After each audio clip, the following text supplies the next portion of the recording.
La tormenta llegó al pueblo antes que la noche.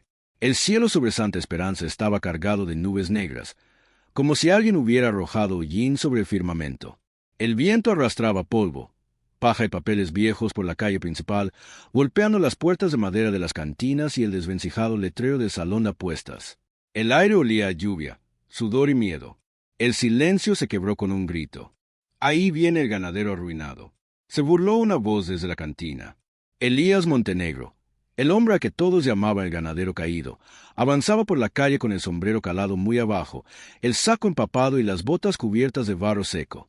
Alguna vez había sido dueño de cientos de cabezas de ganado y de la mitad de las tierras al norte del río. Ahora, lo único que poseía con certeza eran $3 arrugados dentro de su bolsillo interior, y la culpa que lo atormentaba cada noche. «Mírenlo», dijo un borracho asomándose por la puerta del Salón Fortuna. El que perdió todo por no arrodillarse ante don Silvio Reyes. Dentro del salón, una carcajada general estalló. Elías apretó la mandíbula, pero no respondió. La boca seca, la garganta ardiendo. No podía darse el lujo de un trago. No podía darse el lujo de nada. Cada centavo contaba. No estaba en el pueblo por orgullo, ni por despecho. Estaba ahí porque había escuchado un rumor que no pudo ignorar.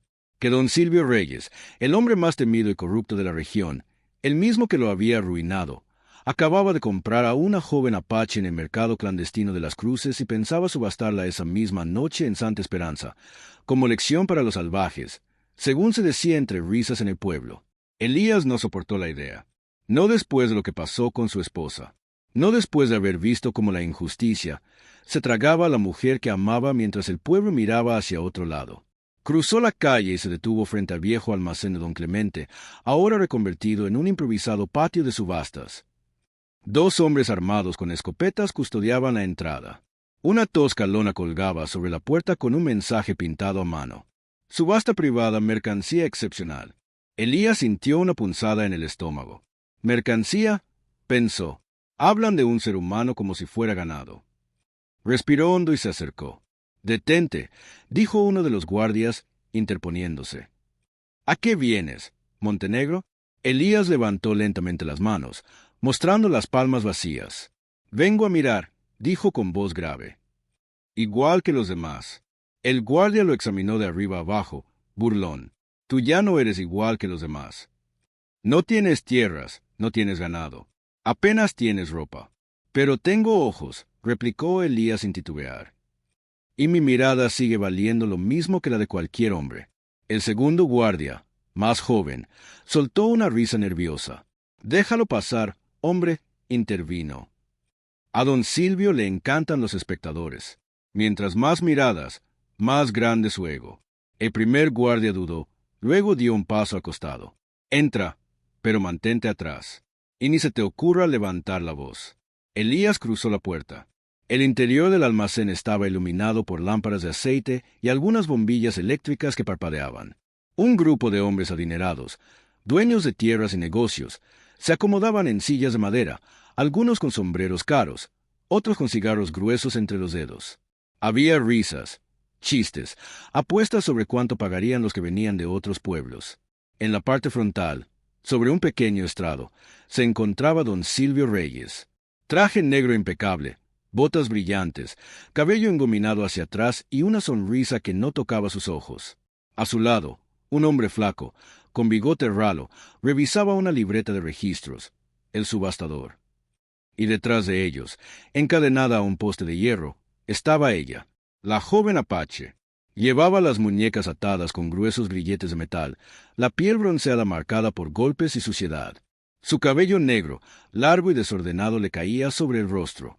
La ropa era apenas una túnica vieja, rasgada por varios lados.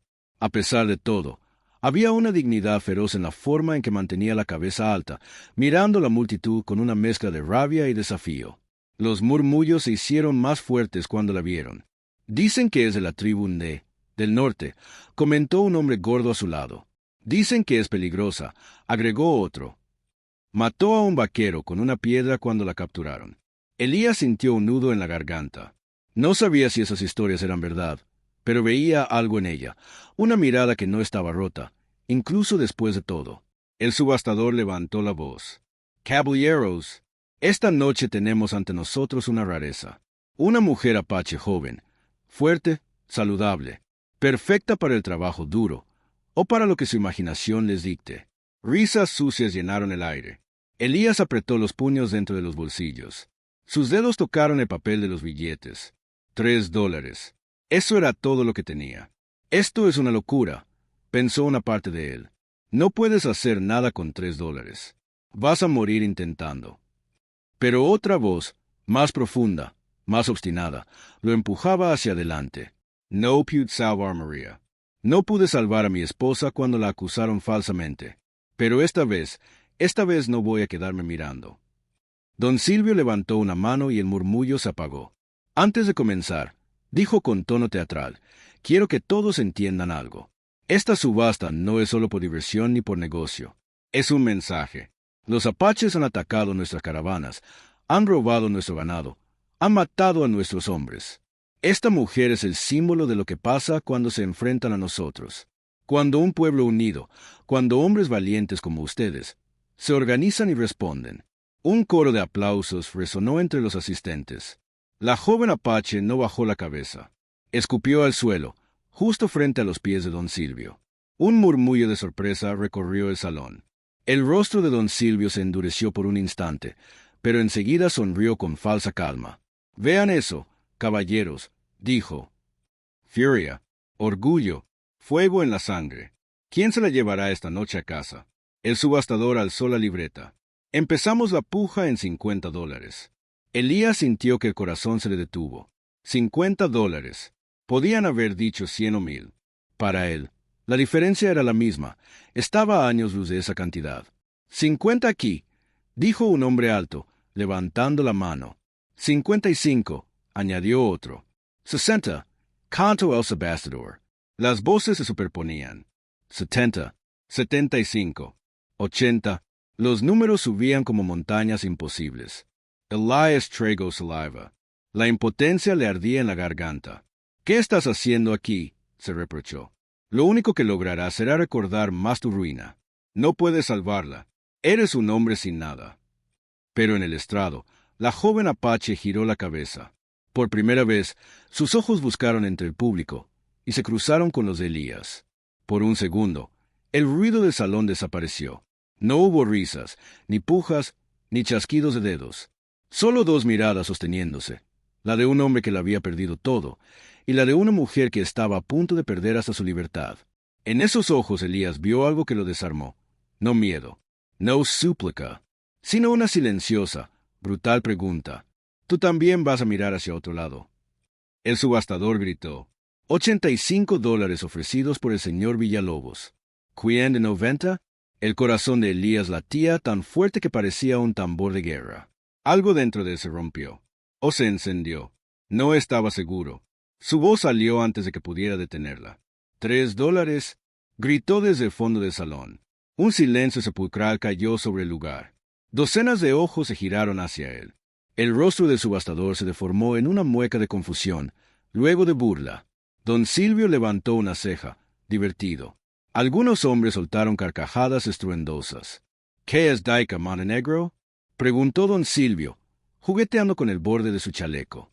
Elias tragó saliva, pero no bajó la vista. Sacó los 3 billetes arrugados del bolsillo y los sostuvo en alto.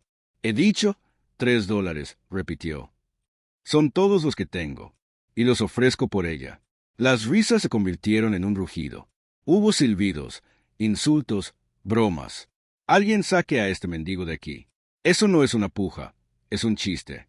Pero la joven apache seguía mirándolo, y por primera vez su expresión cambió. Hubo un destello de incredulidad, y algo más, un atisbo de esperanza tan frágil que parecía a punto de romperse. Don Silvio alzó una mano, pidiendo silencio. Su sonrisa se volvió más delgada, más peligrosa. Dejen que hable, ordenó. Quiero escuchar al hombre que tuvo el valor de interrumpir mi subasta con $3. El silencio volvió a caer. Elías dio un paso adelante, con el peso del pueblo entero sobre los hombros, sabiendo que en ese momento acababa de desafiar, otra vez, al hombre que ya lo había destruido una vez. Y mientras avanzaba, El viento golpeó las ventanas y un trueno estalló a lo lejos, como si el cielo mismo estuviera conteniendo la respiración, esperando lo que iba a pasar, porque la noche aún no había mostrado su lado más oscuro. Y la decisión de Elías estaba a punto de desencadenar algo que cambiaría para siempre el destino de ese pueblo, de esa mujer apache y el suyo propio. La risa de don Silvio fue lenta, arrastrada, casi perezosa. $3, repitió, como saboreando cada sílaba. ¿Escucharon, caballeros? El ilustre Elías Montenegro, el que alguna vez hizo temblar los mercados de ganado, ahora solo puede ofrecer $3. Un murmullo malicioso se extendió entre los asistentes. Aquello no era una simple subasta. Era un espectáculo público de humillación. Yo no estoy bromeando, dijo Elías, sin bajar el brazo. Es mi última oferta, y es todo lo que me queda. El subastador movió la cabeza, incrédulo. Señor, la puja está en $85. No podemos. Cállate, lo interrumpió don Silvio, sin apartar la vista de Elías. Quiero escuchar a Montenegro. Dejó su copa de whisky sobre la mesa y dio un par de pasos hacia el borde del estrado. Dime algo, preguntó, con tono casi cordial. ¿Qué te hace pensar que esta mujer vale tus últimos $3? Las miradas se clavaron en Elías. Aquella pregunta iba cargada de veneno. Elías respiró hondo. Podía sentir el peso de los billetes en su mano temblorosa. Podía dar media vuelta, salir de ahí, salvar lo poco que le quedaba. Pero si lo hacía, no sería solamente un hombre pobre. Sería un cobarde más. ¿Por qué? Respondió. Su voz sonó más firme de lo que esperaba. Ni tú, Silvio, ni tu dinero, ni los hombres que se ríen contigo, tienen derecho a ponerle precio a una persona. Un silencio helado siguió a sus palabras. Luego, el salón estalló de nuevo en risas, pero esta vez no eran tan cómodas. Había incomodidad detrás de ellas, como si algunos de aquellos hombres, por un segundo, se hubieran sentido desnudos. La joven apache seguía observándolo. Sus ojos oscuros brillaban con una mezcla de incredulidad y curiosidad. Nadie había hablado así en ese lugar. No por ella, no por alguien de su pueblo. Don Silvio Antecero Los Ojos. Siempre tan poético, Montenegro, dijo con desdén. Pero me temo que esto no es una poesía. Es un negocio, y en mi negocio, todo tiene un precio. Tierra, ganado, armas, personas. Se volvió hacia los demás. Caballeros, ¿alguno de ustedes está dispuesto a cederle esta pieza al pobre Montenegro por no quedarse sin sus $3? Preguntó, con una sonrisa torcida. No. ¿Nadie desea hacer una obra de caridad? Hubo risas, algunos gritos de jamás, ni locos. Lo siento, Elías. No se ve solidaridad en este salón, añadió Silvio, volviendo la mirada hacia él. Pero te diré algo. Me divierte tu atrevimiento. Me recuerda cuando te negaste a venderme tus tierras. ¿Recuerdas? Antes de que la ley, muy convenientemente, te quitara todo. La alusión a su pasado fue como un golpe en el estómago. Elías recordó las noches en el juzgado, las falsas acusaciones, las pruebas perdidas, los testigos comprados. Recordó a su esposa María llorando en silencio, recordando los hombres que habían entrado a su casa con una orden judicial que más parecía una sentencia. Recordó el día en que ella desapareció en una celda y nunca más la volvió a ver. Todo por enfrentarse a ese hombre que ahora sonreía frente a él. Pero no desvió la mirada. Si te divierte, dijo Elías, entonces deja que termine la función. Déjame hacer mi oferta. No a ellos, a ti. Un murmullo intrigado surgió entre el público. Don Silvio Lady Beza, curioso. Te escucho. Elías dio un paso más hacia adelante, acercándose al estrado. Podía ver mejor a la joven apache. Podía ver el moretón en su pómulo, la sangre seca en la comisura de sus labios, la marca reciente de una cuerda en su cuello. Te doy estos $3, dijo, levantándolos. No porque el valor de ella sea tan poco, sino porque es todo lo que tengo. Y te ofrezco algo más, algo que no tiene ningún otro aquí. Un silencio expectante se extendió. ¿Qué más, Montenegro? Preguntó don Silvio, divertido. ¿Tu orgullo? Eso ya lo perdiste cuando suplicaste mi oficina hace 2 años.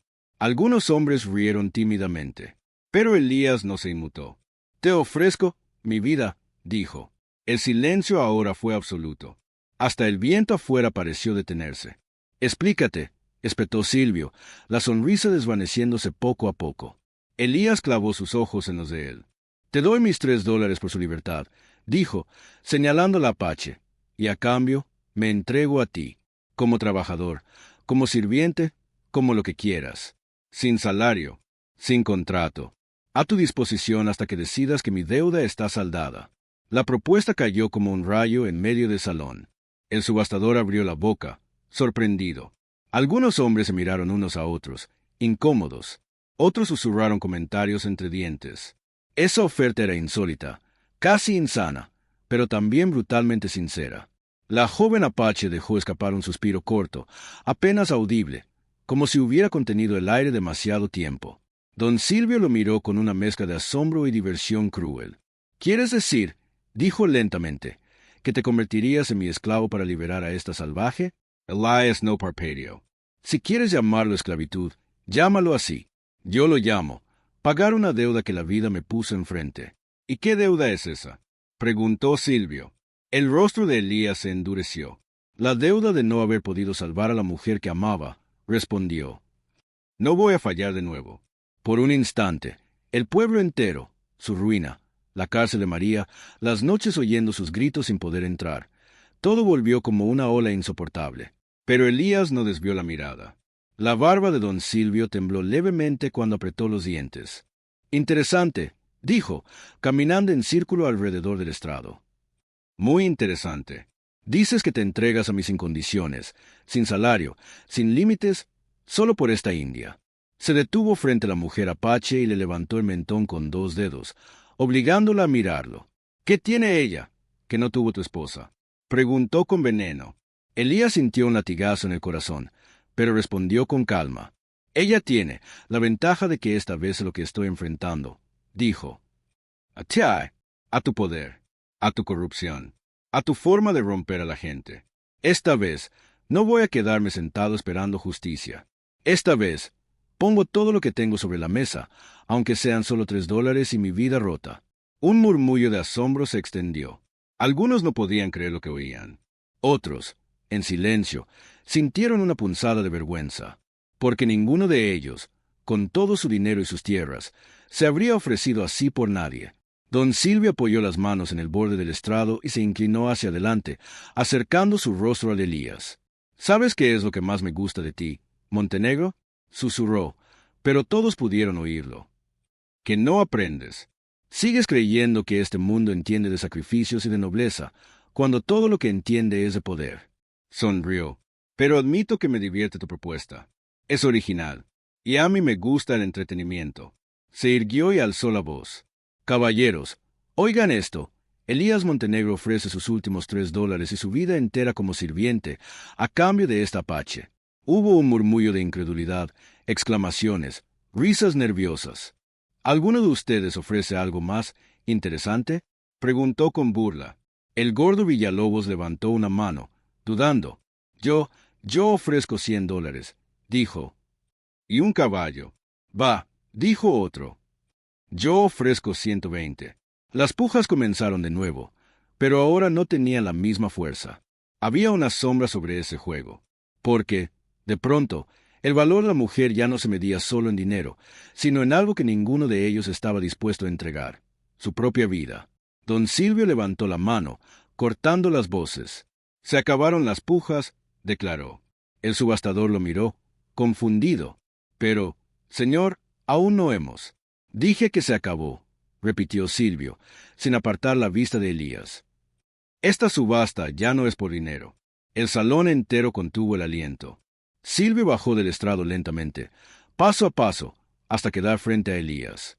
Estaban tan cerca que podían sentir el calor del aliento del otro. «Acepto tu oferta», dijo al fin, «con una condición». Los dedos de Elías se cerraron aún más en torno a los billetes. «Tyler». La sonrisa de Silvio fue como la de una serpiente. «Demuestra que lo mereces». «¿Cómo?». Silvio chasqueó los dedos. Los guardias se acercaron. «Esta noche, después de la tormenta», dijo, «nos encontraremos en el cañón del Álamo Negro.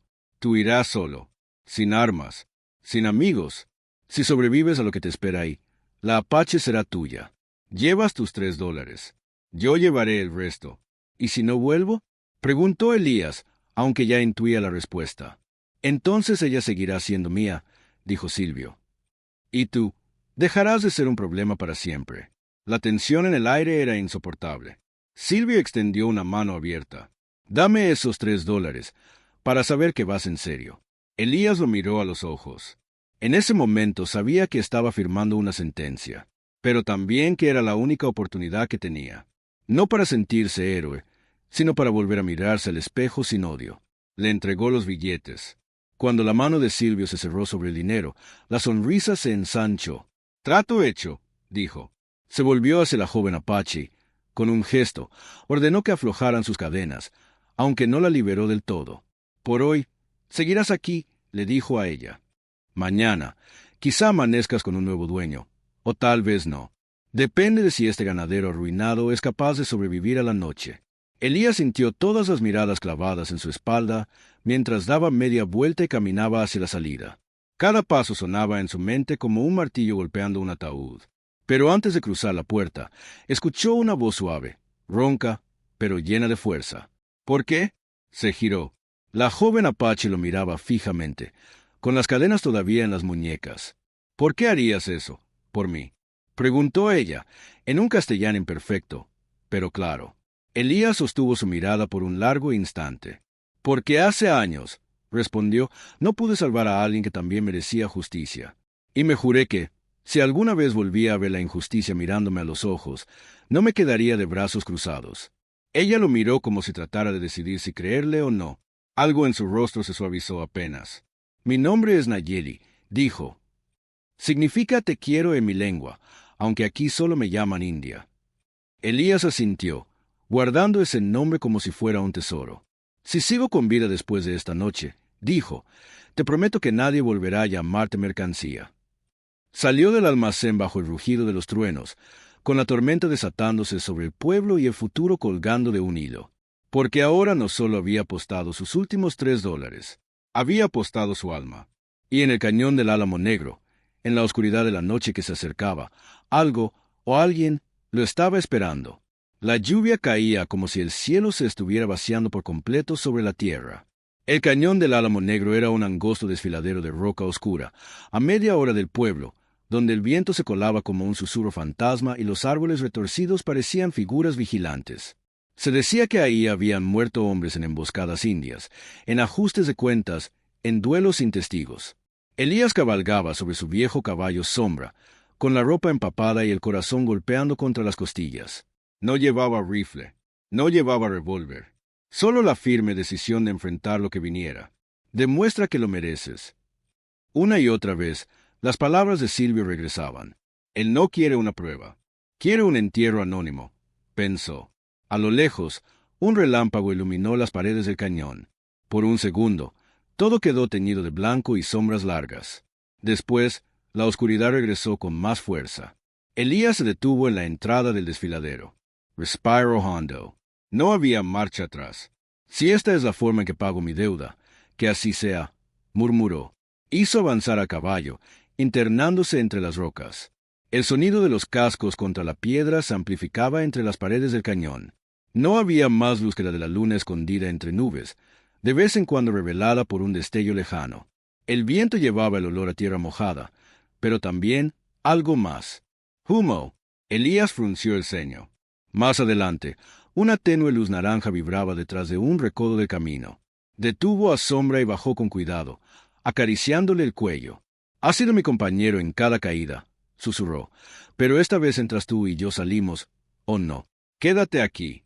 El caballo relinchó suavemente, como si entendiera. Elías avanzó a pie, pegado a la pared, el cuerpo tenso, los sentidos al máximo. No tenía armas, pero todavía tenía inteligencia. Y la experiencia amarga de haber sido cazado una vez por la ley de Silvio. Mientras se acercaba a la luz, escuchó voces. «Te dije que vendría», dijo una voz grave, que reconoció al instante. «Don Silvio». «¿Y si no lo hace?», preguntó otra voz, más joven. «Los hombres como él no saben huir cuando ya mostraron las cartas», respondió Silvio. «Y menos si hay una mujer por medio. Es su debilidad». Elías asomó apenas el rostro por el borde de la roca. En un pequeño claro entre las paredes del cañón, había una fogata encendida. Alrededor, 4 hombres armados con rifles y pistolas. Entre ellos, un rostro conocido que le heló la sangre. El sheriff Mendoza. Llevaba la estrella en el pecho, pero estaba sentado al lado de Silvio, compartiendo un cigarro. Claro, pensó Elías con rabia amarga. El perro guardián siempre vuelve a que le da huesos.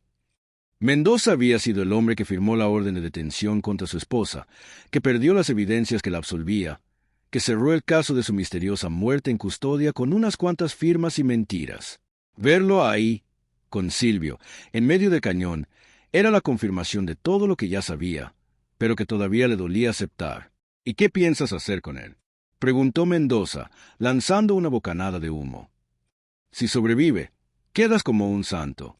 Si muere, no habrá testigos. Silvio sonrió. ¿Ves? Ya estás entendiendo la magia del espectáculo, dijo. Lo que pase esta noche será culpa de la mala suerte o de la imprudencia de un hombre arruinado. Los otros hombres rieron. Elías apretó los dientes. 4 contra 1, y todos armados. Si salgo ahora, muero, pensó. Pero al mismo tiempo, sabía que quedarse escondido no era una opción. Silvio no era el tipo de hombre que se rendía si su presa no aparecía. Iría por él al pueblo, lo perseguiría, haría de su vida un infierno aún peor.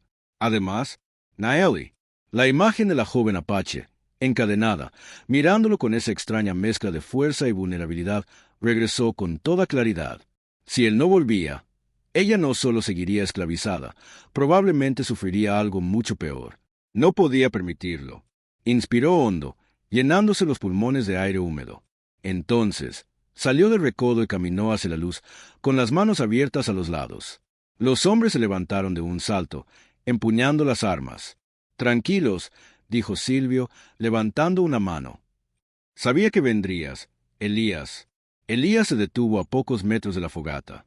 El resplandor iluminaba su rostro, sus ropas empapadas, sus ojos encendidos de determinación. Estoy aquí, dijo. Como prometí. Mendoza sonrió con desdén. No trajiste armas, comentó. Ni siquiera un cuchillo. Pensé que los ganaderos, al menos, tenían algo de instinto de supervivencia. No vine a jugar a tu juego, replicó Elías. Vine a saber cuál es. Silvio dio un paso adelante, el rostro iluminado por la luz del fuego. Muy bien, dijo. Hablemos de la prueba. Señaló hacia la oscuridad detrás de él. Este cañón tiene 2 salidas, explicó. La que acabas de usar para entrar y otra, al otro lado, que conecta con el Valle de los Pinos. Entre este punto y esa salida, hay trampas, agujeros, lazos, lugares donde la roca cede. Algunas las colocamos nosotros. Otras, las dejó la naturaleza. Elías entrecerró los ojos. ¿Quieres que cruce el cañón a ciegas? Silvio negó con la cabeza. No completamente a ciegas, dijo. Tendrás una pequeña ayuda. Silbó, de la oscuridad, arrastrando los pies, apareció un hombre maniatado, con golpes en el rostro y la ropa desgarrada. Elías sintió que el corazón se le caía al suelo. No puede ser. El hombre levantó la vista. Tenía la barba crecida, el ojo derecho hinchado, pero la mirada seguía siendo la misma. Elías susurró. Sabía que te meterías en problemas otra vez. Era Tomás, su antiguo capataz, su amigo de toda la vida, el único que, en el juicio contra María, trató de hablar a su favor antes de que lo callaran a golpes. Tomás, Elías dio un paso adelante, pero uno de los guardias se interpuso, apuntándole con el rifle. Silvio sonrió, complacido. Veo que lo recuerdas, dijo. Lo encontramos intentando ayudar a un grupo de apaches a escapar por el río. Muy heroico de su parte, y muy estúpido. Tomás escupió sangre al suelo. Al menos intento hacer algo que valga la pena, gruñó. No como ustedes, ratas con sombrero. El guardia le dio un golpe en el estómago, haciéndolo doblarse. Elías sintió la rabia arderle en los huesos. Déjalo fuera de esto, Silvio, dijo, su voz vibrando. El trato era entre tú y yo, y lo sigo respetando, respondió Silvio. Pero pensé que sería más interesante si tuvieras algo que perder en el camino. Se acercó a Tomás, lo levantó por el cuello de la camisa y lo empujó hacia Elías. Aquí está la prueba, Montenegro, dijo. Tú y tu amigo cruzarán el cañón juntos. Si llegan vivos al otro lado, La Apache será tuya. Tendrás a tu sirvienta salvaje. Tus $3 habrán comprado algo. Yo me habré divertido. Todos ganamos. ¿Y si no lo logramos? Preguntó Elías. La sonrisa de Silvio fue como un cuchillo. Entonces morirán como tantos otros en estas rocas, dijo. Y el cañón se tragará sus huesos. Nadie preguntará por ustedes. Nadie moverá un dedo. Y yo me quedaré con la mujer. Mendoza intervino, con una mueca de falsa compasión. Les daremos una linterna, dijo. No queremos que todo termine demasiado rápido, ¿verdad? Uno de los hombres lanzó una linterna de aceite a los pies de Elías. Silvio chasqueó los dedos y los guardias comenzaron a retroceder. El juego empieza cuando el fuego de esta fogata se apague, anunció. Tienen hasta el amanecer para salir del otro lado. Si lo logran, los esperaré allí. Elías miró a Tomás, que apenas se mantenía en pie, las manos atadas detrás de la espalda. Desátenlo, dijo. Si quieres que esto sea justo, al menos... Silvio rió. ¿Justo? Oh, Elías, sigue sin entender. La justicia aquí la defino yo. Sin embargo, señaló con la barbilla a uno de los hombres. Córtenle las cuerdas. No porque lo merezcan, sino porque quiero ver cuánto avanzan antes de caer. El guardia sacó un cuchillo y cortó las cuerdas de las muñecas de Tomás, que exhaló un suspiro de dolor y alivio mezclados. Silvio comenzó a alejarse, seguido por Mendoza y los otros. Nos vemos al amanecer, si es que alguna vez vuelven a ver el sol, dijo, sin mirar atrás. Poco a poco, sus pasos y voces se fueron perdiendo en la oscuridad, dejando a Elías y Tomás solos, con el fuego crepitando y la linterna a sus pies. Por un momento, ninguno habló. Solo el viento, solo la lluvia golpeando las rocas. Elías recogió la linterna y la encendió con una brasa de la fogata. «Estás loco», dijo Tomás al fin, con una sonrisa cansada. «Completamente loco. ¿Sabías eso?» «Me lo han dicho», respondió Elías, devolviéndole la sonrisa. «Te interesa en Naeli, ¿verdad?», preguntó Tomás. «De la mujer Apache». Elías asintió. No podía mirar hacia otro lado. Tomás lo observó por un instante, luego soltó un resoplido. «Siempre fuiste demasiado terco para sobrevivir en un mundo como este», dijo. «Pero si voy a morir esta noche, prefiero hacerlo a tu lado que pudriéndome en una celda de Silvio». Elías miró el camino oscuro que se abría frente a ellos, una garganta de roca y sombras que parecían moverse.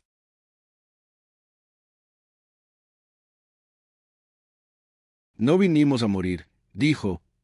«Vinimos a demostrar que todavía hay algo que Silvio no puede comprar». «¿Y eso qué es?», preguntó Tomás. Elías apretó la linterna con fuerza. La decisión de un hombre de no rendirse. Tomás soltó una carcajada ronca. «Siempre con tus frases de sermón», dijo. «Está bien, predicador. Guíame hacia el infierno». Elías dio el primer paso hacia la oscuridad.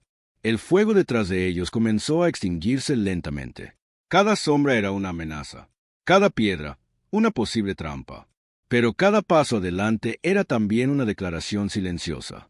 «No me vas a quebrar otra vez».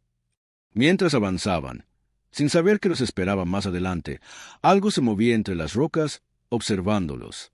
No era un hombre de Silvio. No era un animal salvaje.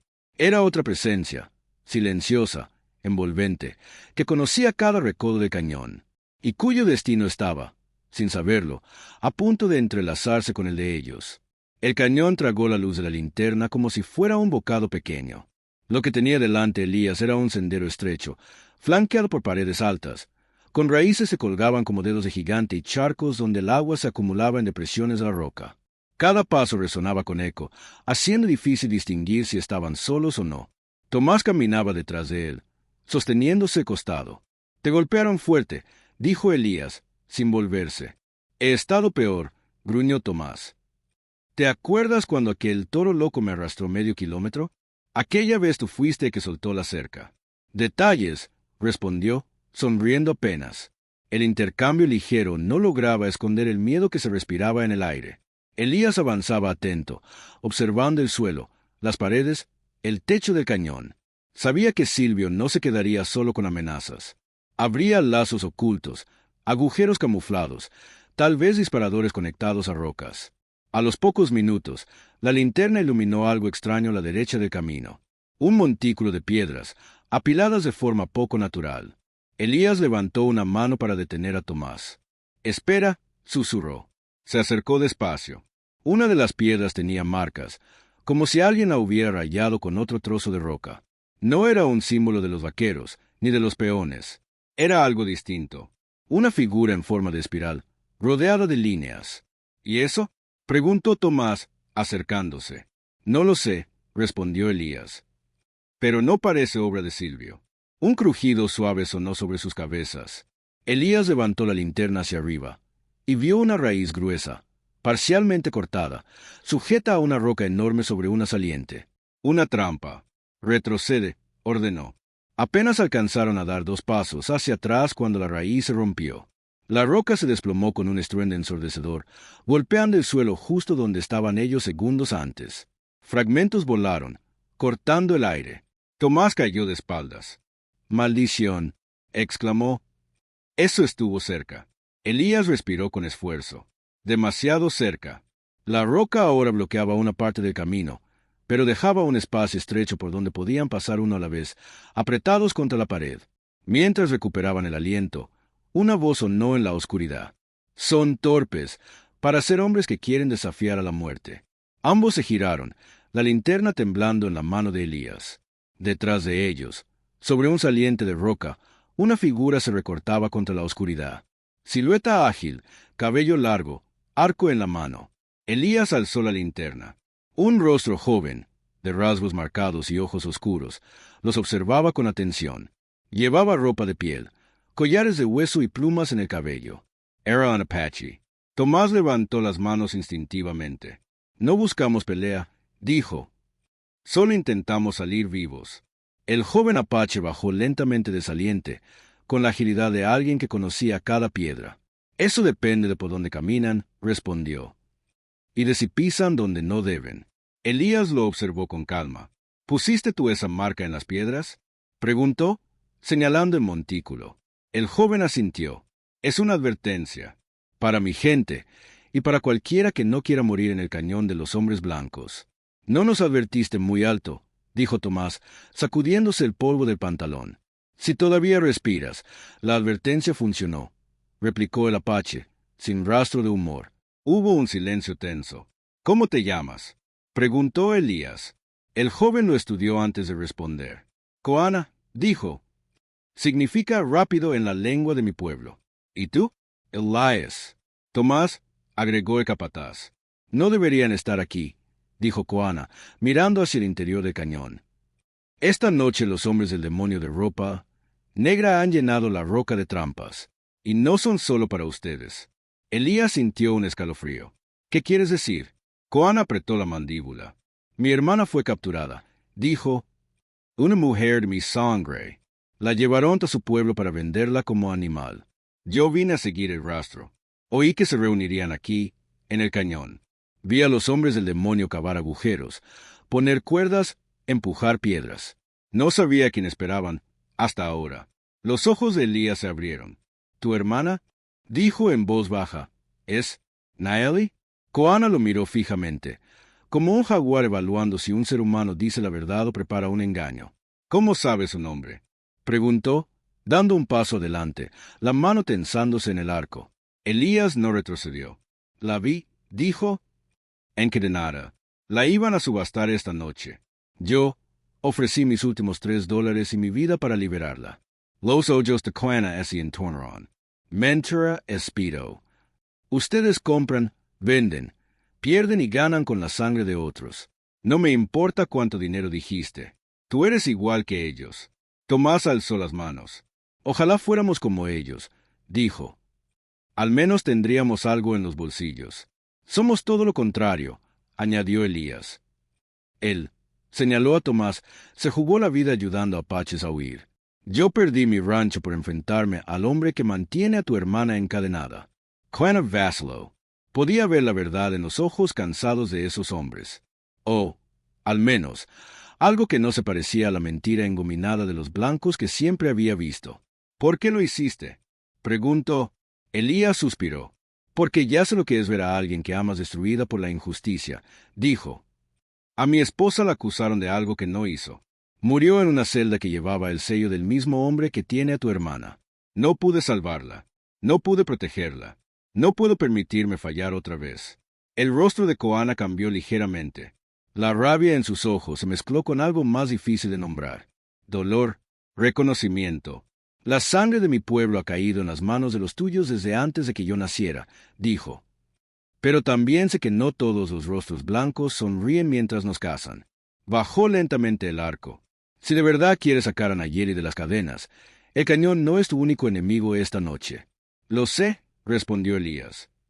Pero ese primero. Koana miró el camino bloqueado por la roca. Hay otro paso, dijo. No por donde va el sendero de los hombres del demonio, sino por donde caminan los espíritus de la roca. Tomás alzó una ceja. Eso suena peor. Koana lo ignoró. Déjenme guiarlos, propuso. Yo conozco los pasos ocultos, las grietas donde se puede pasar sin que la roca se desmorone. A cambio, Elías asintió incluso antes de escuchar la condición, porque la noche no había terminado, y la verdadera batalla apenas estaba por comenzar. El primer rayo de luz asomó por el horizonte cuando Elías, Tomás y Koana alcanzaron la loma desde donde se veía Santa Esperanza. El pueblo, desde arriba, parecía tranquilo. Una hilera de casas de madera, el campanario de la pequeña iglesia, el tejado del Salón Fortuna, el almacén de Don Clemente. Nada en esa vista hablaba de la podredumbre que corría por sus calles como agua negra debajo de una alfombra. Koana se arrodilló, observando con ojos agudos. Veo 2 caballos en la entrada del pueblo, dijo, y hombres con armas. Están esperando. Los hombres de Silvio, dijo Tomás. Creyeron que saldríamos por la ruta del valle y que vendríamos derechos a él. Elias apretó la calada del rifle. Entonces entraremos por donde nadie nos espera. ¿La parte trasera del pueblo? Preguntó Tomás. Elías negó con la cabeza. Más atrás aún, dijo, por las sombras que nadie quiere mirar. Señaló el cementerio detrás de la iglesia. Por ahí. Tomás tragó saliva. Siempre me dio mala espina ese lugar, admitió. Los vivos me dan más miedo que los muertos, replicó Elías. Koana los observó, intrigado. ¿Tienes a alguien enterrado ahí? Preguntó. Elías miró hacia el cementerio por unos segundos. Sí, dijo, con la voz baja. Há la razón por la que estoy haciendo todo esto. No dijo más, pero Tomás entendió. Él estuvo allí el día del funeral vacío de María, cuando solo una caja, sin certeza de su cuerpo, fue bajada a la tierra mientras la lluvia golpeaba las lápidas. El pueblo entero miró desde lejos, como si la culpa fuera contagiosa.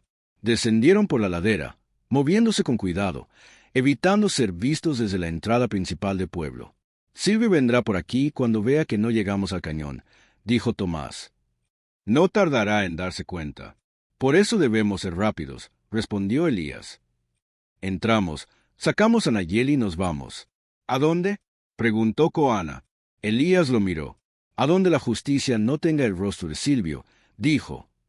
A tus tierras, a las montañas, a donde sea que tu pueblo pueda protegerla. La mandíbula de Koana se tensó. Mi pueblo no confía en los tuyos, advirtió. Si te ven conmigo, quizás no lo vean como tú lo ves. Entonces me quedaré en la frontera, dijo Elías. No espero guaridas, solo un lugar donde ella no sea cadena ni mercancía. Koana no respondió, pero en sus ojos había algo parecido a respeto. Llegaron al borde del cementerio y se detuvieron tras el muro de piedra. El lugar era pequeño, con cruces de madera y unas pocas lápidas de mármol. El césped estaba húmedo, la niebla colgaba baja sobre las tumbas. La luz del amanecer daba al lugar un aspecto casi irreal. Nos arrastramos por aquí, susurró Elías. Pasamos detrás de la iglesia y llegamos al callejón que da al almacén de Clemente.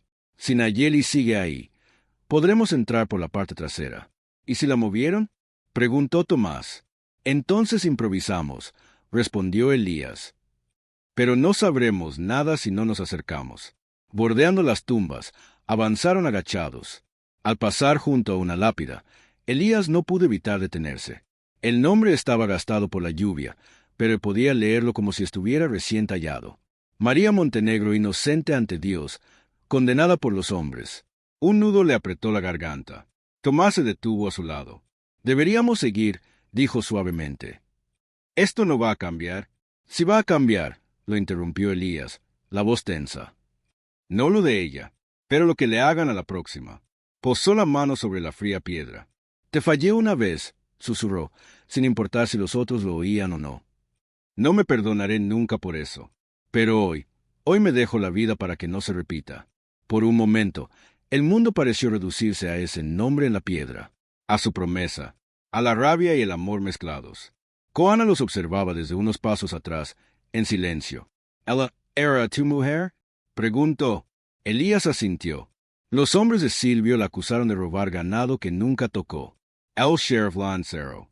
Murió antes de que terminara el juicio. Dijeron que fue una enfermedad. Yo digo que fue una sentencia.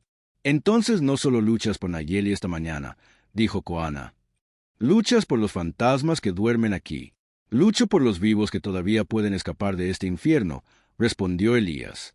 Se levantó, la mirada más firme que antes. Vamos.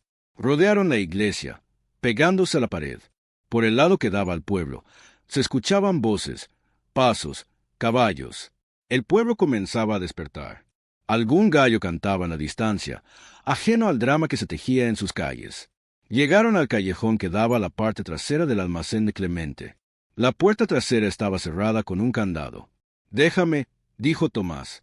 Buscó entre la basura del callejón, encontró una vara de hierro vieja y oxidada. Algún uso tenía que tener el trabajar tantos años en tu rancho arreglando portones, bromeó. Introdujo la vara entre el arco de metal y el cierre, haciendo palanca. El metal crujió, protestó, cedió. Listo, jadeó. Elías asintió, colocándose al lado de la puerta, rifle en mano. Koana, tú entras primero, dijo. Si hay alguien dentro, escucharás antes que nosotros. El apache asintió. Tomó aire. Empujó la puerta lentamente. El interior del almacén estaba en penumbras, apenas iluminado por rendijas de luz que se colaban por las ventanas superiores. El olor a madera vieja, polvo y cuerda impregnaba el aire. Entraron en silencio. La zona donde horas antes se había hecho la subasta estaba ahora vacía. No había sillas, ni hombres, ni risas. Solo el eco de lo que había pasado. Las cadenas colgaban todavía del poste central. Pero Nayeli no estaba. El corazón de Elías dio un vuelco. No, susurró. No puede ser. Koana caminó rápido hacia el poste, tocó las cadenas, se agachó. Algo brillaba en el suelo. Un pequeño colgante de hueso, tallado con símbolos. Lo levantó. Sus ojos se endurecieron. Esto es de ella, dijo. Nunca se lo quitaba. ¿Qué significa? Preguntó Tomás. Que se la llevaron a otro lugar y se lo arrancaron. Elías giró sobre sí mismo, buscando pistas, signos, algo. Si yo fuera Silvio, murmuró, y supiera que podría haber problemas con apaches o con alguien del pueblo, no la dejaría donde todos saben que estuvo. La llevaría a un lugar más controlado. Se miraron los tres. El mismo nombre apareció en sus mentes. La hacienda de Silvio, dijo Tomás. Su propiedad, sus reglas. Más guardias, más armas, más peligro, añadió Koana. Elías apretó la mandíbula. Y más razones para ir. En ese momento, se escucharon pasos en el callejón. La puerta trasera está abierta. Gritó una voz. Elias así, Gyro. Nos han visto. Detrás de las cajas, ordenó Koana. Se arrojaron tras un montón de cajas y barriles justo cuando la puerta trasera se abría bruscamente. 3 hombres entraron, revólver en mano. Mira esto, dijo uno. El candado está roto. ¿Crees que haya sido un borracho buscando dónde dormir? Preguntó otro. El tercero se acercó al centro del almacén. No, dijo. Silvio dijo que tuvo problemas anoche con el viejo ganadero. Puede que haya vuelto a buscar a su india. Elías contuvo la respiración. No está aquí, continuó el hombre. De todas formas, vamos a revisar bien. Comenzaron a caminar entre las cajas. Uno de ellos dio una patada a un barril, escuchando el sonido hueco. Tú, revisa el frente, ordenó el que parecía liderar. Uno de los hombres se dirigió hacia la salida principal. Los otros 2 comenzaron a avanzar en dirección a donde estaban escondidos Elías, Tomás y Koana. Tomás susurró. No podremos salir de esta sin ruido. Elías lo sabía. El pulso le golpeaba las sienes. Entonces, que el ruido valga la pena, dijo. En el momento en que uno de los hombres se asomó por el borde del montón de cajas, Elías se levantó de golpe y le arrebató el revólver, empujándolo hacia atrás. Tomás se abalanzó sobre el segundo, haciéndolo caer. Koana, desde el otro lado, colocó una flecha en el cuello del líder antes de que pudiera levantar el arma. Todo ocurrió en segundos. El hombre en el suelo intentó gritar, pero Tomás le cubrió la boca. «Duérmete un rato», dijo, golpeándolo con el mango del revólver. Los 3 hombres quedaron fuera de combate. «Nos quedamos sin el que fue al frente», apuntó Koana. «Pronto se darán cuenta de que algo pasa. Entonces debemos movernos ya», dijo Elías. «Salgamos por el callejón, tomemos 3 caballos y cabalguemos hacia la hacienda». Tomás frunció el ceño. «¿Entrar por la puerta grande?», preguntó. «¿Estás loco?». «No», respondió Elías. «Vamos a entrar por donde Silvio menos espera que entremos, desde el lugar que él cree más seguro». Salieron del almacén y se mezclaron entre las sombras de los edificios. El pueblo ya estaba más despierto, pero la mayoría de la actividad se concentraba en la plaza y la entrada principal, donde los hombres de Silvio vigilaban el camino a Cañón. Un grupo de caballos estaba atado cerca del abrevadero, sin demasiada atención. «Ahí», susurró Elías. Se acercaron, soltaron las riendas con rapidez. «¿Seguro de esto?», preguntó Tomás mientras montaba. «No tengo nada seguro desde que conocí a Silvio», respondió Elías, subiendo a su caballo. «Pero sé que si no vamos ahora, será demasiado tarde». Koana montó también, adaptándose al estilo de caballo con facilidad. «Si muero esta mañana», dijo, «que sea luchando por algo que no sea solo la ira». «Nadie va a morir», dijo Elías, más como declaración que como certeza. Espolearon los caballos, saliendo del pueblo por un camino secundario, alejándose del bullicio y del control de los hombres de Silvio. El sol asomaba ya sobre las montañas, tiñendo todo de dorado. La hacienda de Silvio se levantaba al fondo, imponente, rodeada de campos, con una cerca alta y una casa grande de 3 pisos, símbolo de la riqueza construida sobre el miedo. Mientras cabalgaban hacia ese lugar, Elías sentía que cada metro que avanzaban era un paso hacia el corazón del monstruo, pero también hacia la posibilidad de romper el ciclo de injusticia que los había perseguido. Porque ahora no solo era un ganadero arruinado, era un hombre que había decidido que su ruina no sería su final. Y en esa decisión había una fuerza que ni todo el dinero de Silvio podía comprar. La hacienda de don Silvio Reyes se alzaba como una fortaleza de orgullo en medio del valle. Las paredes eran de adobe grueso, las ventanas angostas, el patio central escondido detrás de un portón de hierro trabajado. Guardias armados patrullaban los alrededores, algunos a caballo, otros a pie. Era el reino privado de un hombre que se creía por encima de la ley. Elías, Tomás y Koana observaron desde una colina cercana. «No va a ser sencillo», dijo Tomás. «Podríamos morir antes de llegar a la puerta». «No vamos a entrar por la puerta», respondió Elías. «¿Entonces?», preguntó Koana. Elías señaló la parte trasera de la hacienda, donde una larga pared se extendía cinta blanca y lisa, interrumpida solo por un pequeño portón de madera por donde entraban carros de suministros. «Por allí», dijo. «Los guardias se concentran en la entrada principal. Detrás confían en la altura de la pared y en el miedo del pueblo». «El miedo está con ellos», comentó Koana. «Nosotros ya lo dejamos atrás». Descendieron la colina y rodearon los campos, manteniéndose pegados a los matorrales y los caminos menos visibles. Dejaron los caballos amarrados entre unos árboles, para no delatar su presencia. Cuando llegaron cerca de la pared trasera, se agacharon. «¿Cómo pensamos cruzar esto?», preguntó Tomás, mirando la altura. Koana examinó el muro. «La roca del cañón es más alta», dijo. «Esto no es imposible». Se acercó a un árbol que crecía cerca de la pared. Sus ramas se extendían hacia el interior de la hacienda, como si intentaran escapar. «Si subimos aquí», dijo, «podremos saltar al otro lado». Tomás miró el tronco. «No soy tan ágil como tú, pero lo intentaré», dijo. Elías le dio una palmada en el hombro. «No es la primera vez que trepas donde no debes». Subieron, uno tras otro. Koana primero, moviéndose con soltura, luego Elías, con cierto esfuerzo pero determinación, y al final Tomás, que resoplaba y maldecía en voz baja. Arriba, las ramas se quejaron bajo su peso, pero resistieron. «Ahora», susurró Koana. «Por turnos». Saltó al interior, cayendo con una rodilla flexionada, amortiguando el golpe. Se pegó inmediatamente a la pared. Elías lo siguió. El impacto le subió por las piernas, pero se mantuvo firme. Tomás cayó casi sentado. Maldición, masculló. Cuando todo esto acabe, prometo cuidar mejor mi espalda. Estaban en un patio secundario, donde se apilaban sacos de grano y barriles. No se veía a nadie en ese momento, pero se escuchaban voces a lo lejos. ¿Dónde crees que la tengan?, preguntó Tomás. Si yo fuera Silvio, respondió Elías, y tuviera una pieza valiosa, la mantendría en un lugar donde pudiera vigilarla fácilmente sin mezclarse con el resto. Tal vez en una habitación cercana a su despacho, o en el viejo establo que cerró hace años para convertirlo en depósito. Koana respiró hondo. Puedo sentirla, dijo, cerrando los ojos un momento. Su miedo, su rabia, no está lejos, pero tampoco está al aire libre. Tenemos que entrar, dijo Elías. Pero antes, se asomó por una esquina del patio. Dos guardias caminaban a lo largo de un corredor, hablando distraídamente. Necesitamos ropa menos llamativa, terminó. Los dos guardias no vieron venir el golpe. Uno fue abatido por detrás por Elías, que lo tomó por el cuello y lo dejó inconsciente con un golpe preciso. El otro intentó sacar el revólver, pero Koana le lanzó una piedra que lo dejó tambaleando, suficiente para que Tomás lo noqueara con un puñetazo.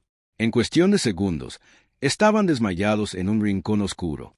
Nunca pensé que me pondría el uniforme del enemigo, dijo Tomás mientras se ponía la chaqueta de uno de los guardias. Me queda un poco ajustada. A mí me queda grande, respondió Elías, abrochándose la suya. Pero con sombrero y paso firme. Nadie nos cuestionará de lejos. Koana los observó. Yo no puedo llevar esas ropas, dijo. Mi rostro me delataría al instante. Elías asintió. Entonces tú irás por las sombras, dijo. Pero quédate cerca. Se adentraron en la hacienda. Los corredores de adobe estaban decorados con cuadros y cabezas de animales. El piso de baldosas resonaba con sus pasos. El olor a tabaco y perfume caro impregnaba el aire. Al pasar junto a una puerta entreabierta, escucharon una conversación. Silvio está furioso, decía una voz. Dice que si ese ganadero llega a la hacienda, quiere que lo recibamos con plomo. ¿Tú crees que sigue vivo?, preguntó otro. El cañón debería haberlo tragado. Yo no subestimaría a un hombre que enfrenta la ruina con la cabeza en alto, respondió la primera voz. A veces esos son los más peligrosos. Siguieron avanzando. Su despacho está al fondo, susurró Elías. Podría tenerla cerca. Se detuvieron ante una puerta pesada de madera tallada. Déjame revisar, dijo Tomás. Abrió apenas una rendija y miró dentro. Está vacío, informó. Pero hay otra puerta al fondo. Entraron. El despacho de Silvio era un monumento a su ego. Estanterías repletas de libros que probablemente no leía, un enorme cuadro suyo a caballo, una alfombra roja, un escritorio de madera maciza lleno de papeles y botellas. Elías se acercó a la puerta del fondo. Cerrada. «Escucha», susurró. Se oyó un murmullo suave. Una voz. «No voy a llorar», decía. «No voy a darles eso. Naeli». El corazón de Koana dio un vuelco. «Es ella», dijo, susurrando con emoción contenida. «Es mi hermana». Elías tomó el picaporte. «Está cerrada», dijo. Otra vez. Tomás sonrió. «Menos mal que soy bueno con puertas tercas». Buscó alrededor. Encontró un atizador de hierro junto a la chimenea. Insertó la vara entre el marco y el picaporte y comenzó a hacer fuerza. El metal crujió. «A press rate», susurró Elias. «Cada segundo cuenta». Finalmente, la cerradura se dio con un chasquido. Abrieron la puerta. La habitación era pequeña, con paredes desnudas. Había un catre, un cubo de agua, una ventana alta con barrotes. Y, en el centro, encadenada a la pared, con las muñecas sujetas pero menos brutalmente que antes, estaba Nayeli. Al verlos así tenso. Sus ojos pasaron de una cara a otra. «¿Qué es esto?», preguntó. «¿Otro juego de ese demonio de traje negro?». Koana dio un paso al frente. «Hermana», dijo, con la voz quebrándose por primera vez. «Soy yo». Los ojos de Nayeli se desbordaron. «Koana», susurró. «Pensé que estarías muerto, que te habrían cazado al intentar seguirme». Él se acercó, tomando sus manos encadenadas. «Moriría 1000 veces antes de dejar que te quedes aquí», dijo. «Pero esta vez no lo hago solo». Se hizo a un lado. Elias dio un paso adelante. «Te lo prometí», dijo. Te dije que si sobrevivía, nadie volvería a llamarte mercancía. Los ojos de Nayeli se posaron en él. Elías susurró. Pensé que Silvio te mataría en el cañón. Pensó lo mismo, respondió. Y se equivocó. Tomás sonrió. No sería la primera vez que ese hombre se equivoca sobre nosotros. Nayeli miró las cadenas. No puedo irme, dijo. No con esto. Koana sacó un pequeño cuchillo que llevaba oculto en la bota. Las cerraduras de metal no son tan fuertes como creen, dijo. Buscó el punto débil de las argollas. Trabajó con el filo. Torció el metal con esfuerzo. Podrían entrar en cualquier momento, advirtió Tomás. No tenemos mucho. Un sonido los interrumpió. Pasos. Pesados. Decaditos. Se acercaban. Alguien viene, susurró Elías. Termina eso, Koana. Tomás, prepárate. Tomás se colocó junto a la puerta, revólver en mano. El metal de la cadena cedió de pronto. ¿Listo? Dijo Koana. Nayeli se frotó las muñecas, dejando ver marcas rojas profundas. Se puso en pie con dificultad, pero con la cabeza alta. No pienso volver a usar cadenas, dijo. La puerta del despacho principal se abrió de golpe. La voz de Silvio resonó. Veo que decidieron no presentarse a cañón. Montenegro, dijo. Muy mal, aunque no del todo inesperado. Los pasos avanzaron por el despacho. Elias and Spyro Hondo. Se acabó el escondite, murmuró. La silueta de Silvio apareció en el umbral de la puerta abierta. Llevaba un revólver en la mano. Detrás de él, 2 guardias más. Sus ojos recorrieron la escena. Vio a Elías de pie, junto a Nayeli libre de cadenas. Vio a Koana al lado de su hermana. Vio a Tomás sosteniendo un arma. Sus labios se curvaron en una sonrisa fría. ¡Qué cuadro tan conmovedor!, dijo. El ganadero arruinado, el capataz traidor, los salvajes reunidos. Es casi poético. Apuntó con el arma, pero la poesía no paga las deudas. Tomás levantó su revólver también. Baja el arma, Silvio, advirtió. No eres el único armado. Los guardias detrás de Silvio levantaron sus rifles. Ni ustedes los únicos dispuestos a disparar, replicó. El aire se llenó de tensión, tan espesa que parecía difícil respirar. No tiene salida, Elías, continuó Silvio. Estás en mi casa, rodeado, con la mujer que trataste de liberar a mi costa. Si bajas las armas y te entregas, quizá me limite a colgarte en la plaza y enviar a tu amigo a la cárcel el resto de su vida. Ella volverá a sus cadenas. El orden se restablecerá. Tu orden, corrigió Elías. El único que importa, respondió Silvio. Hubo un silencio. Elias miró a Nayeli. Sus ojos reflejaban miedo, pero también algo más, una determinación feroz. Miró a Koana, listo para lanzarse, incluso si significaba morir. Miró a Tomás, dispuesto a disparar, pese a los temblores de su cuerpo. Luego miró a Silvio. ¿Sabes cuál es su problema, Silvio? Dijo, con calma. Crees que el miedo es eternamente más fuerte que la esperanza. Los ojos del hacendado se entornaron. ¿Y tú crees que una buena frase puede cambiar el mundo?, replicó con desdén. Peeen las armas. Es su última oportunidad. Elias respiró hondo. No, dijo. Fue la palabra más simple y más poderosa que pronunció en toda su vida. Silvio apretó la mandíbula. Entonces mueran. Justo cuando su dedo comenzaba a apretar el gatillo, una explosión de sonido estalló desde fuera del despacho. Gritos, vidrios rotos, disparos, pero no solo desde dentro de la hacienda, desde afuera. Silvio se giró, confundido. ¿Qué diablos? Tomás se acercó a la ventana y miró por la rendija. Sus ojos se abrieron como platos. Elías, dijo, tienes que ver esto. Elías se acercó. En el patio principal de la hacienda, una multitud se agolpaba. Hombres del pueblo, peones, campesinos, mujeres, algunos armados con palos, otros con herramientas de trabajo, unos pocos con armas de caza. Al frente, el viejo don Clemente, el dueño del almacén. A su lado, el padre de la iglesia, con la cruz en alto.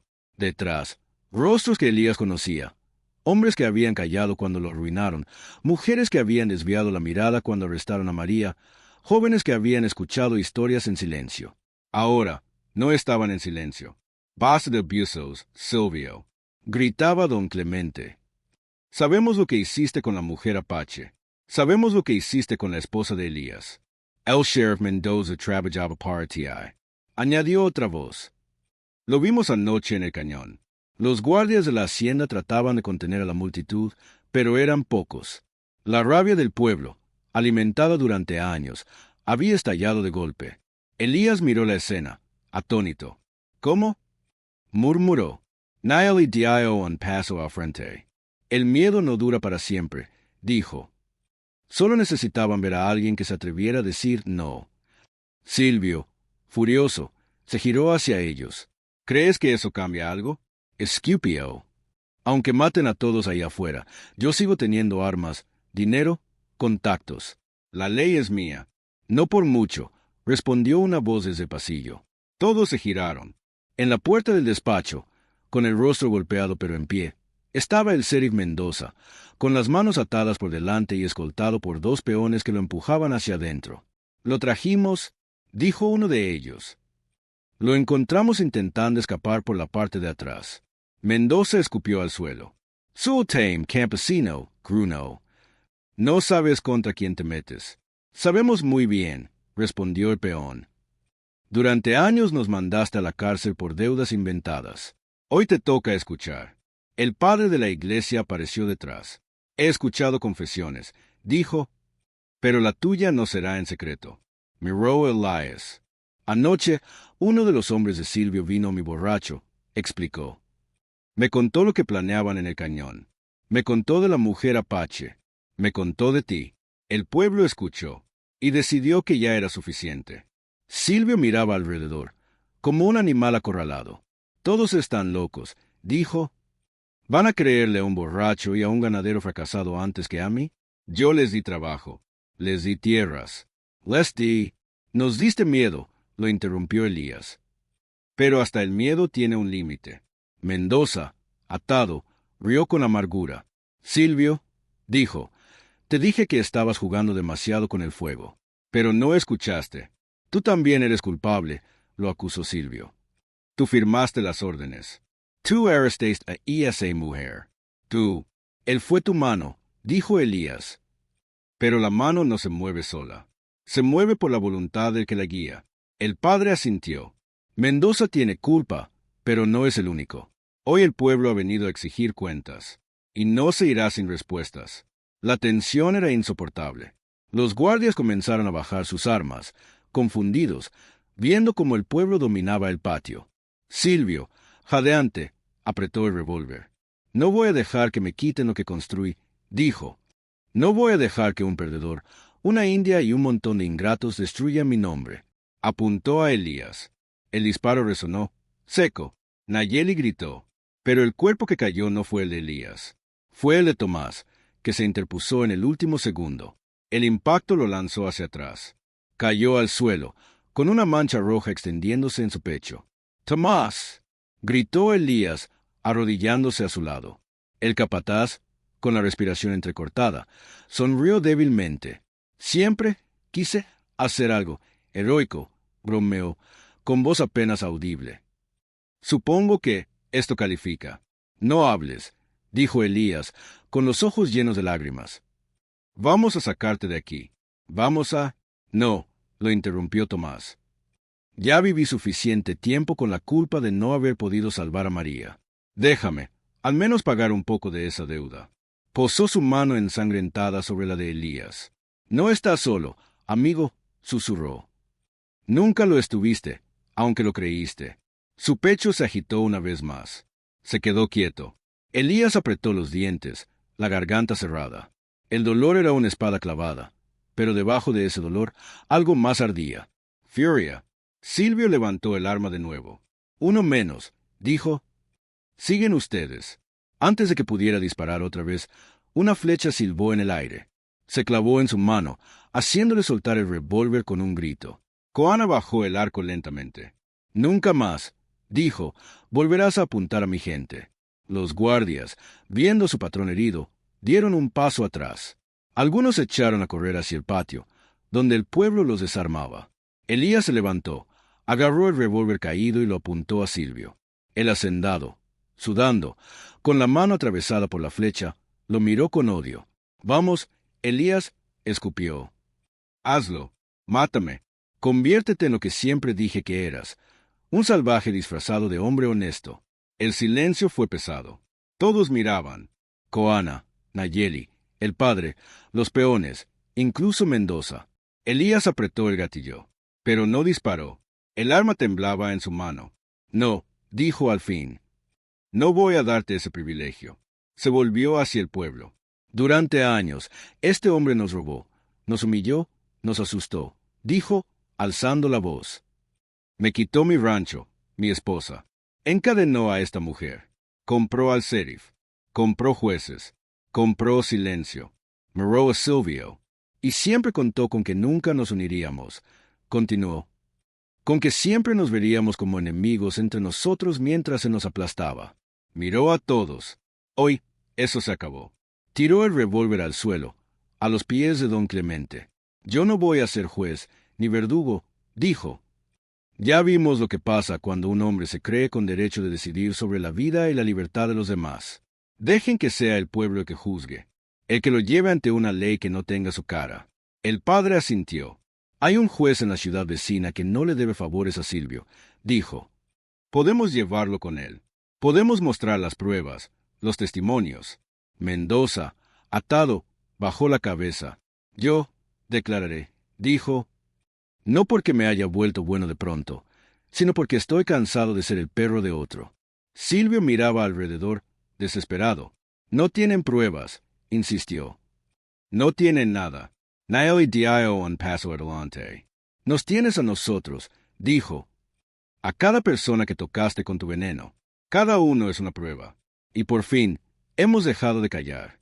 El pueblo, desde el patio, comenzó a corear. Justicia, justicia, justicia. El eco entró en la casa, llenando las paredes que antes solo conocían el silencio de la complicidad. Los guardias restantes entregaron sus armas. Ya no luchaban por un jefe, luchaban por no ser arrastrados con él. Elias miró a Nayeli. Eres libre, dijo. Ella respiró hondo, como si esas palabras fueran aire después de años bajo el agua. La libertad, respondió, no es solo que se rompan las cadenas. Es que el miedo también lo haga. Miró a su hermano. ¿Volvemos a casa? Preguntó. Koana asintió. Volveremos, dijo. Y cuando contemos esta historia, no diremos que un hombre blanco nos salvó. Diremos que luchamos juntos contra el mismo monstruo. Que no todos los rostros del valle miran hacia otro lado. Nayeli miró a Elias. Y diremos que un hombre arruinado gastó sus últimos $3, no para comprar una vida, sino para recuperar la suya. Elías sintió que algo dentro de él se acomodaba por primera vez en años. No había recuperado su rancho. No había devuelto la vida a María. No había borrado el dolor. Pero había roto el ciclo. Había demostrado, ante todos, que un hombre no se define por lo que pierde, sino por lo que está dispuesto a arriesgar para defender lo que es justo. El sol subió un poco más. La luz llenó el patio, el despacho, la habitación donde antes solo había cadenas. Silvio fue sacado, atado, hacia la puerta principal, custodiado por el pueblo que antaño le temía. Mendoza caminó detrás, con los hombros caídos, sabiendo que su pasado lo alcanzaba por fin. Don Clemente habló con el padre, organizando grupos para llevar las pruebas, testigos, cartas. Nayeli y Koana se prepararon para partir hacia las montañas, hacia su valle, llevando consigo la noticia de que ya no eran invisibles. Tomás yacía en silencio, pero su rostro, aún pálido, tenía una paz que antes no tenía. Elías salió al patio. La gente lo miró. No soy un héroe, dijo. Solo soy un hombre cansado de ver injusticias. Cualquiera de ustedes podría haber hecho lo mismo antes. Yo solo. Fui el primero en fallar tantas veces que ya no me quedaba miedo. Alguien del pueblo, una mujer, levantó la voz. Tal vez no seas un héroe, pero nos recordaste que no somos ovejas. Un murmullo de aprobación recorrió la multitud. Nayeli se acercó a Elías. No todo termina aquí, le dijo. Habrá otros Silvios. Otros hombres que crean que pueden comprarlo todo. Elías asintió. Lo sé, respondió. Pero ahora sabemos que no tenemos que enfrentarlo solos. Ella sonrió, una sonrisa real por primera vez. Eso hace que el mundo sea menos pesado. Koana llamó a su hermana. Debemos irnos antes de que el sol esté muy alto, dijo. El camino es largo. Nayeli asintió. Antes de irse, se acercó a la lápida de María en el cementerio, a donde Elías la había llevado. Se arrodilló.